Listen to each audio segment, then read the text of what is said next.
안녕하세요. 주르세베 줄리입니다. 네, 오늘은 우리 아이들 글쓰기 실력을 끌어줄 수 있는 방법에 대해서 저의 경험과 노하우를 기반으로 얘기를 좀 나눠볼까 하는데요. 사실 요즘 챗 GPT 같은 인공지능 툴이 점점 대중화되면서 글쓰기를 이제 뭐 굳이 잘하기 위해서 노력할 필요가 있을까 이렇게 싶을 정도로 의문이 들 때도 있기는 한데 근데 저도 챗 GPT를 좀 자주 쓰는 편이기는 하지만 결국 이런 챗 GPT 같은 것도 최대한의 그 좋은 결과치를 얻어내기 위해서는 또 이걸 쓰는 사람이 좋은 글을 가려낼 줄 아는 그런 눈이 또 필요하고 안목이 필요하다는 생각이 들더라고요. 예를 들어서 이제 뭐 아이가 학교에서 그 내주는 쓰기 숙제를 가볍게 때우려고 이 챗 GPT한테 주제 하나를 던져주면서 이제 뭐 글을 대신 써줘 이렇게 명령어를 했을 때 그거에 대해서 또 그 결과를 좀 더 수정하거나 또 좋은 글인지 아닌지 이제 구분을 하지 않고서는 경쟁력도 갖추지 못할 뿐더러 또 오히려 그 카피하는 거에 대해서도 문제가 될 수도 있고 또 점점 더 본인의 실력만 퇴보될 수 있겠더라고요. 그래서 아무리 이 인공지능 툴이 발달해서 글 쓰는데 도움을 받을 수는 있을지언정 오히려 그럴수록 또 개인의 역량을 키우는 것이 이제 너무 중요한 시대가 된 것 같아요. 자, 그럼 원래의 얘기로 돌아가서 내 아이가 어떻게 하면 글쓰기를 잘할 수 있을까 이제 이런 고민을 하시는 부모님들이 많으실 텐데요. 우선 이 고민에 대해서 그 세부적인 대답을 하기 전에 이 원론적인 대답을 해드리면 바로 내 아이가 글쓰기를 좋아해야 한다 이거겠죠. 근데 뭐 최소한 좋아하진 않더라도 그 글 쓰는 데 있어서 뭐 주저함이나 막막함은 없어야 할 것 같은데요. 이런 상태가 갖춰지도록 집에서 부모님이 환경을 만들어 주시는 것이 바로 내 아이의 글쓰기를 결국에 좋아하게 되고 잘하게 되는 가장 중요한 요소인 것 같아요. 아이들을 키워보시면 아시겠지만 아이들이 한 3살, 4살 이때쯤 되면 스케치북이랑 이제 색연필, 크레파스로 뭔가 막 끄적이는 것을 한참 좋아하는 시기가 있을 거예요.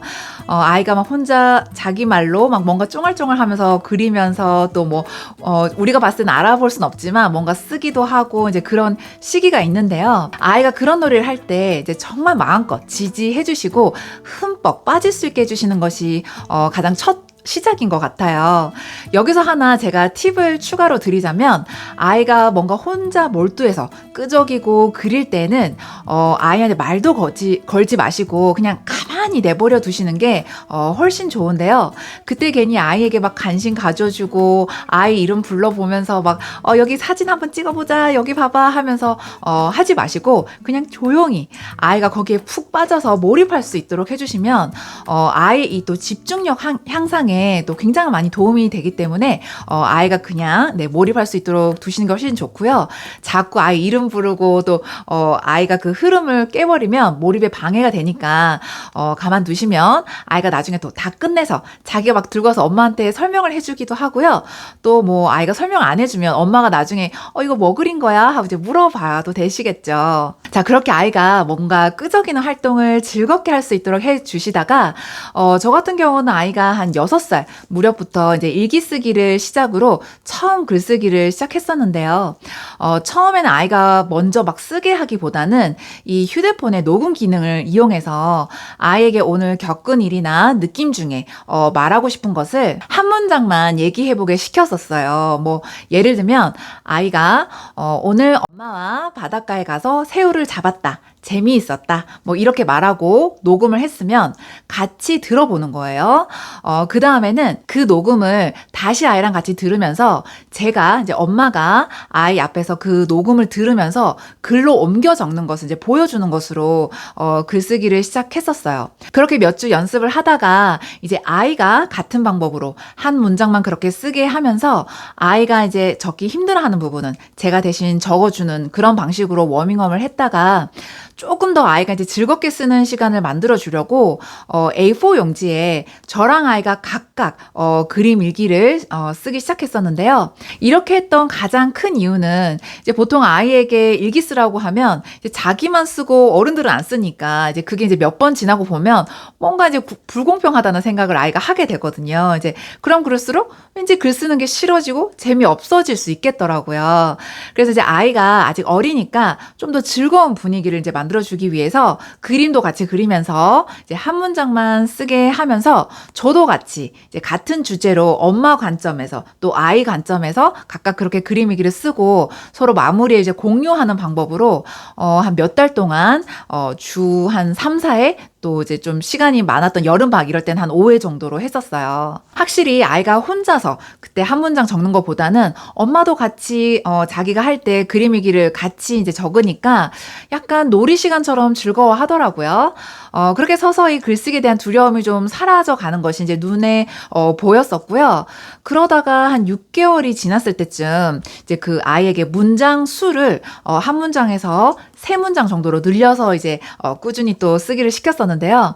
중요한 것은 아이가 이제 몰라서 묻는 경우를 제외하고는 뭐 첨삭이나 아이 글의 그 수준에 대한 평가는 절대 하지 않았다라는 거였어요.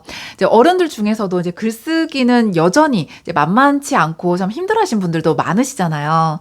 그런데 이제 막 글쓰기를 시작해보는 아이 입장에서는 정말 그저 쓰기만 해도 정말 기특하다 이제 이런 관점으로 대하는 것이 정말 너무너무 중요하거든요. 이런 시기에는 아이가 막 글을 잘 쓰기를 바라지 마시고 글 쓰는 것에 두려움을 없앤다. 이제 요런 기준으로 리드를 해주는 것이 너무 중요한 것 같아요. 그렇게 이제 3문장씩을 쓰기 할 때에는 한 주 3회 정도로 해서 또 꾸준히 일기 쓰기를 시켰었는데요. 정말 중요한 거는 이제 이때는 엄마의 꾸준함인 것 같아요. 그러니까 엄마도 하루하루 바쁘고 또 피곤한 일상을 살다 보면 아이 글쓰기를 꾸준히 이제 끌고 가지 못하고 또 흐지부지 될 수가 있는데요. 그렇다고 해서 아이들이 이 나이에 스스로 일기 쓸 시간이네 하면서 일기를 쓸 일은 절대 없거든요. 그래서 이제 그런 점을 인정을 하시고 중요한 것은 엄마의 꾸준함과 실천력이라는 거. 이것만 쥐고 이렇게 차곡차곡 아이 글을 이렇게 모아보시면 뭔가 특별한 티칭 스킬을 아이에게 적용한 게 아닌데도 이 아이 글을 이렇게 모아서 한번 보시면 전후를 보시면 몇 달 전과 또 이 후에 아이 글이 상당히 성장하고 있다는 게 눈에 보이실 거예요. 저는 이게 참 신기하더라고요. 또 이렇게 이제 한 6개월쯤 진행하시다가 아이에게 쓰는 방법은 똑같은데 문장 수만 늘려서 이제 5문장으로 이제 쓰기 단계를 좀 높이시면 되고요. 이때도 마찬가지로 꾸준하게 진행을 해주시고 아이가 가끔 일기 쓰고 싶은 말이 없다 이렇게 하면 아이랑 책 하나를 같이 읽고 나서 그 스토리에 대해서 뭐 5문장 쓰기 해보자고 제안을 하셔도 너무 좋을 것 같아요. 저도 그렇게 했었고요. 그렇게 되면 자동적으로 이제 뭐 줄거리나 그 독후 감상문에 대한 워밍업 활동이 되겠죠. 이런 식으로 1년 넘게 이제 꾸준히 진행을 해오다가 이제 아이가 초등학교에 들어가게 됐는데 다행히 그 당시에 저희 아이 학교에서 한 주에 2번 책을 읽고 3문장 쓰기 그 숙제가 있었어요. 그래서 제가 이제 집에서 일기 쓰기를 따로 시키지 않아도 의무로 아이가 이제 평소에 글을 써야 하는 환경이 만들어졌기 때문에 이제 계속 글쓰기는 그런 식으로 꾸준히 할 수 있도록 했고요. 이제 방학 때는 아이 학교 숙제가 없었기 때문에 다시 일기 쓰기나 책 내용 요약하기 이런 걸 이제 주 한 4, 5회 정도 여름 방학 때는 했었고요. 이때 중요한 것은 마찬가지로 이제 엄마의 꾸준함 또 실천력 플러스 아이 글에 어떤 첨삭이나 지적을 하지 않기였고요. 이제 왜냐하면 엄마 입장에서는 이제 몇 년간 그 글쓰기를 시키고 있기 때문에 아이가 막 글을 이제 잘 쓰겠지 이런 욕심이 좀 들 수 있는 시기인데 사실은 그렇게 아이의 그 글에 대한 퀄리티가 막 높아지는 시기는 아니기 때문에 아이 입장에서는 문장 수가 또 옛날보다는 또 훨씬 길어졌고 그것만 해도 아이에게는 좀 부담이 될 수 있기 때문에 아이에게 그 엄마의 어떤 욕심을 내비치는 거는 정말 좋지 않은 것 같고요. 그저 쓰기만 하면 무조건 칭찬해주기. 이게 정말 중요한 시기인 것 같아요. 그렇게 나름 꾸준히 글쓰기를 집에서 잘 진행해오던 이제 저희 집에서도 아이가 초등학교 2학년 때 고비가 찾아왔었는데요. 아이 학교에서 그 1학년 때와 마찬가지로 매주 2번씩 그 책을 읽고 3문장 글쓰기 그 숙제가 똑같이 이제 나왔었는데 제 입장에서는 그러니까 1학년 때와 똑같이 3문장을 쓰는 것보다 약간 이제 업그레이드를 한번 시켜보고 싶다라는 생각이 들더라고요. 그래서 아이 학교 그 숙제 노트에다가 매 장마다 긴 종이를 붙여서 자신의 생각이나 뭐 아니면 그림을 섞어도 좋으니까 어쨌든 길게 그 양을 채우는 그 연습 시간을 제가 좀 푸시를 했었어요.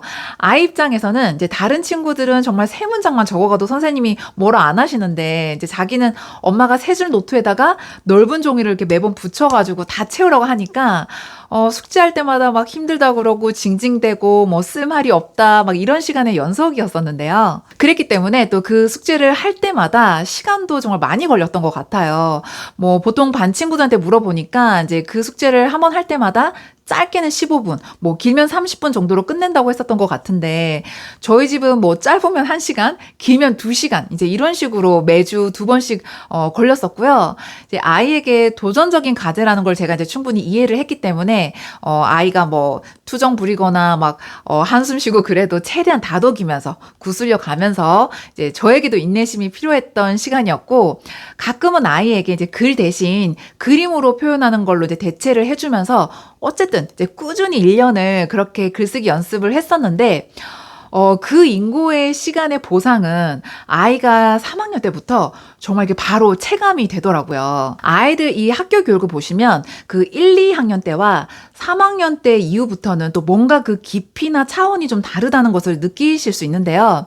3학년부터는 확실히 그 학교 수업 시간에도 국어 시간 뿐만 아니라 아이들이 그 써야 하는 문장의 길이나 깊이가 달라지더라고요.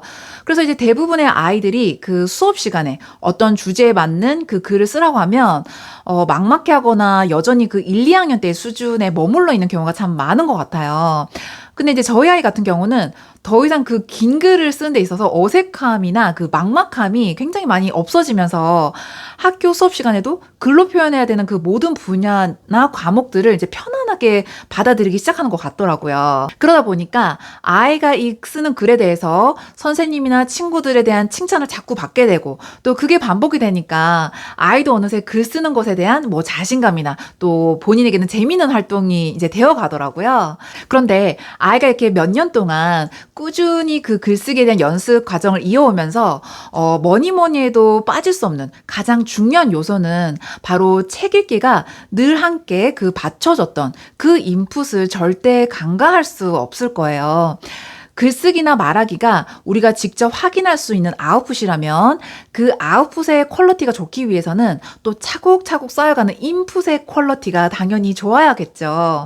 예를 들어서 책이나 좋은 컨텐츠의 인풋 없이 늘 집에서 가족들과 거기서 거기인 그 뻔한 대화만 주고 받는다면 뭐 예를 들어서 이제 아이와 부모님 사이에 뭐 일어나 잘 잤어? 밥 먹자 맛있어? 씻어야지 뭐 재밌어? 이제 이런 대화만 계속 노출된다면 아이의 말의 수준이나 글의 수준이 높아지는 데 있어서는 어느 정도 한계가 있을 수밖에 없을 거예요. 그래서 아이가 글쓰기를 좋아하게 되고 결국 잘 쓰게 되기까지는 첫째, 책 읽기. 이 독서가 늘 기본으로 깔려 있어야 하고요.